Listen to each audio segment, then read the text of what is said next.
Hello student, जैसे कि हमने अपना एक टॉपिक स्टार्ट किया है, उसमें 8.1, 8.2 कवर हुआ है। 8.3 के लिए हमारे पास जो इंफॉर्मेशन लगने वाली थी, कौन सी, क्वाड्रिलेटरल के टाइप्स। उसमें बहुत सारे टाइप्स हमने फाइंड किए थे। क्वाड्रिलेटरल में एक स्क्वायर रहता है, उसमें टाइप्स रहते हैं। अब उसमें पैरेललोग्राम में हमने देखा कि all sides are same, trapezium में देखा two sides are same, and kite में देखा कि बाबा दो डायगोनल रहती है, वो एक दूसरे को इंटरसेक्ट करती है। अब इससे यहाँ पे जो 8.3 है उसमें हमें सम सॉल्व करने हैं। हाँ, आइदर में तो फर्स्ट सम हमने कि टू एंगल्स दिए थे, the sum of parallelogram is equal to 180। आपको अलग अलग एंगल दिए तो उसकी एडिशन आपने 180 से की। तो फर्स्ट आपने फाइंड किया x, उस x को अपने एंगल फर्स्ट में डाला तो फर्स्ट एंगल के मेजरमेंट फाइंड हुई।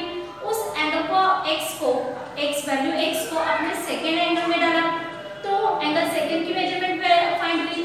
अब यहाँ पे जो फाइंड करने जा रहे हैं थर्ड क्वेश्चन।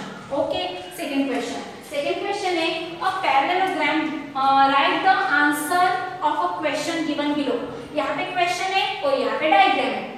तो फर्स्ट क्वेश्चन है, डायग्राम तो हमारी पैरेललोग्राम की है, हाँ, w x y z की है और दो डायगोनल O में इंटरसेक्ट हो रही है। ओके, तो फर्स्ट क्वेश्चन है length wz is a 4.5 centimetre. अब उससे हमें क्वेश्चन मिला है xy फाइंड करो, तो xy भी ऑटोमेटिकली 4.5 सेंटीमीटर होने वाली। क्यों? क्योंकि फर्स्ट का आंसर इन शॉर्ट दे रही हूं, आपको क्या करना है, विथ रीजन लिखना है। तो यहाँ पे हाँ, लेंथ क्या है, wz है, कॉन्ग्रुएंट किससे होती है, xy से, because these are the parallelogram side and in parallelogram all sides are equal. हाँ, सो ये 4.5 हुई तो ऑब्वियसली ये भी क्या होने वाली, 4.5। यहाँ पे मैं शॉर्ट आंसर दे रही हूँ, आपको रीजन के साथ लिखना है।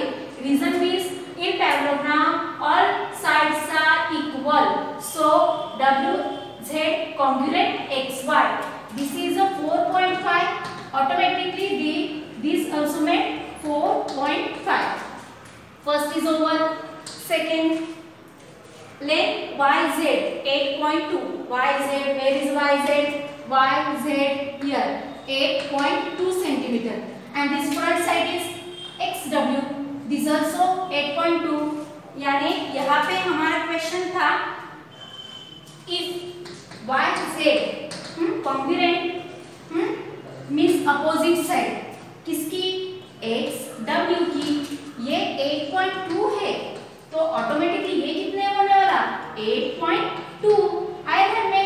तो यहाँ पे मैं लिखती हूँ x, अदरवाइज yx आप क्या लिखो, xw लिखो या फिर wx लिखो, उसका मीनिंग एक ही होता है। तो ये हमारा सेकेंड आंसर भी फाइंड आउट हुआ। रीजन क्या लिखोगे आप, in parallelogram opposite sides are equal, means all sides are equal. ये आपको रीजन यहाँ पे लिखना है, मेरे पास जगह नहीं इसलिए मैं यहाँ पे नहीं लिख के दे रही हूँ, क्योंकि रीजन विद आंसर करेक्ट होता है, नहीं तो मार्क्स कट होते हैं। थर्ड आंसर भी सेम है, OX है, OX हमारा कितना है, 2.5 है।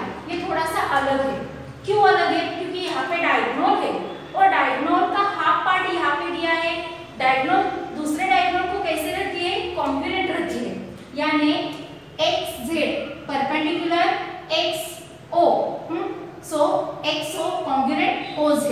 तो यहाँ पे क्या आने वाला, इन xz लेंथ ox कॉन्ग्रुएंट क्या आने वाली, लेंथ oz। आइदर में तो ये हुई डायगोनल के टू पार्ट्स बने। अब ये क्या है, 2.5 है तो ऑटोमेटिकली ये भी क्या होने वाला, 2.5 होने वाला। और xz, यहाँ पे क्वेश्चन में xz पूछा रहता तो बोलो तो ये 2.5, ये 2.5, यानी ये टोटल मिला के कितना हुआ, 5 सेंटीमीटर, बराबर है ना। मैं क्या बोल रही हूँ, ये दो अपोजिट सेम है, ये दो अपोजिट सेम है, ये डायगोनल है, ये डायगोनल O में इंटरसेक्ट कर रही है, इसलिए ये जितना टुकड़ा रहने वाला उतना ही ये टुकड़ा रहने वाला। आइदर हैंड में, तो ये 2.5 है, तो ऑब्वियसली ये 2.5 हुआ, ये हमारा ओरली हुआ। रिटर्न वाइज आप कैसे बोलोगे? Diagonal x Z, perpendicular diagonal क्या होने वाली?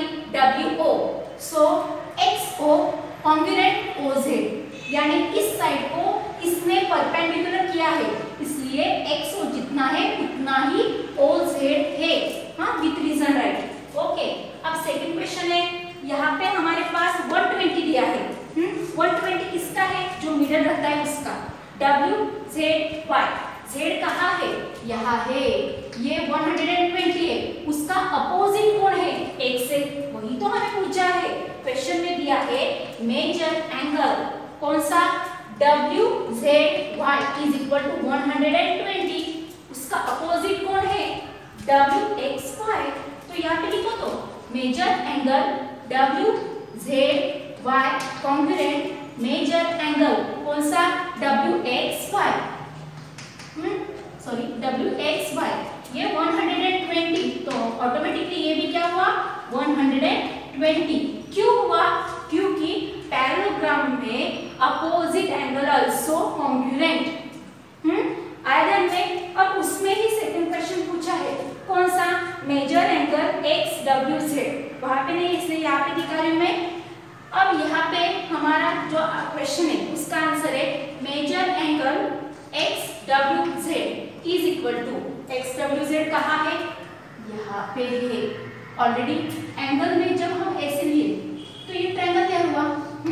उसमें x भी है, w भी है और z भी है, तो आप ऐसे लिख सकते हो, in parallelogram the sum of angle is 180, तो आप ऐसे लिखो measure angle x plus measure angle w plus measure angle कौन सा है?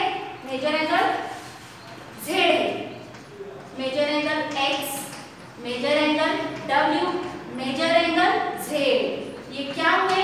180, क्योंकि the sum of three angle is 180। First हमें अपोजिट एंगल मिले, ये 120, तो ये भी क्या हुआ? 120, तो आप इसे लिख सकते हो 120, तो उसे लेके ही आप क्या करो? 180 में से माइनस करो, तो लास्ट में आपको जो आंसर मिलेगा वो रहेगा 60। आयरन में आपको क्या करना है? इस सम को सॉल्व करना है। ट्रायंगल में एक एंगल दिया है तो दूसरा एंगल दूसरे को क्या रहता है? कॉन्ग्रुएंट रहता है, इसलिए आप 2W बोलो, अदरवाइज 2X बोलो। और इससे इस टाइप से निकालना है आपको।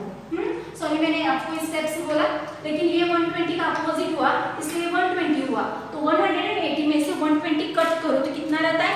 60। तो आंसर अपना W का क्या आने वाला? 60। आयरन में इस टाइप से आपको 8.3 कवर करना है। यहाँ पे हमारा पूरा चैप्टर ओवर होता है। नया चैप्टर हम नए वीडियो में